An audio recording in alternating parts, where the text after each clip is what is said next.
What's going on, guys? I'm Tyler, and in this video I'm going to be continuing my series of modern-day silent movie reviews leading up to the release of A Quiet Place. And in this video I'm going to talk to you about why The Red Turtle is no perfect movie. And if you want to see more about my modern-day silent movie series, be sure to check out the playlist in the description below.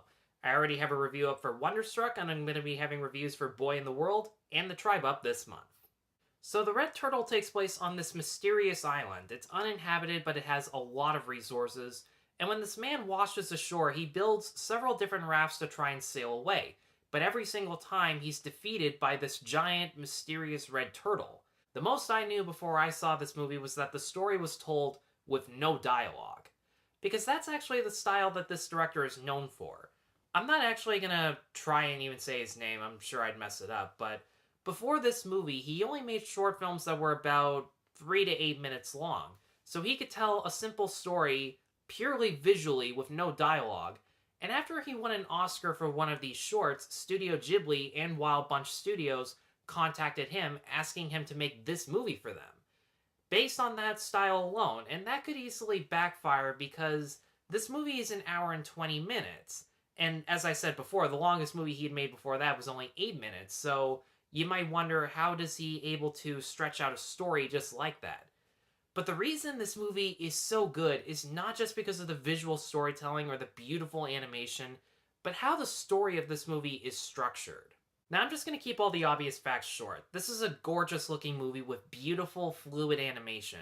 The drawing style is a lot different from other Ghibli movies. It has more of a sketchist look where the brushstrokes and the lines on certain characters and locations make them look more raw and realistic, especially during certain scenes where the moonlight makes everything look black and white and the mood is a lot more somber and serious than in other scenes.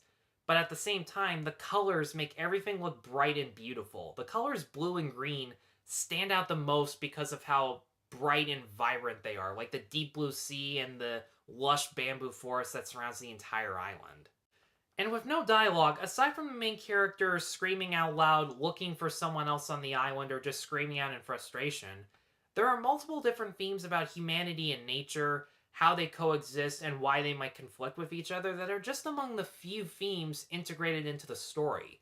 Just the fact that this turtle is stopping him from leaving the island, you could make the argument this turtle is sabotaging him because he's cutting down trees and taking away resources just to build a raft. But does that mean that he has to live in complete isolation from the rest of the world just because he took away resources that he thinks he needs in order to survive? There are so many other scenes or themes from this movie that I could mention, but just that one in particular is so small in writing, and yet there are multiple interpretations for it. And that's the best thing about these themes, is that there are no solid answers. There are multiple interpretations for every theme, there's a lot of imagination left to the audience, and for me, that's the best thing a movie can have. Now, the structure might be the most important aspect, because for a movie told in complete silence, you need to be able to tell the story in themes without ever feeling repetitive. And for me, what kept me invested was the fact that each scene felt like it was completely different from the other in regards to the story and the events. There's one scene where the man discovers that it is the turtle destroying his rafts and confronts it. And then once that scene's done, and when any scene is done really, it fades to black and then fades back into the next scene. For example, the next scene is him thinking about the repercussions, and without giving anything away, it delves into the relationship that he has between his wife and son in a way that I did not see coming, and it actually worked in the context of the story, and the fade-ins and fade-outs make each scene feel as if it has its own beginning, middle, and end. The only problem I really have with the movie is that because it is told purely for visuals without any dialogue, there are a couple scenes that feel a little bit silly, and they would have made more sense if the main character did speak more than one word. But there's only a few scenes like that, and they don't even last for very long.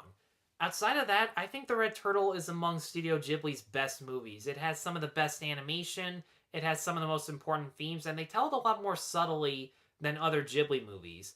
And again, the fact that this is a feature-length film, and yet each scene feels different from the other, that's really something to admire.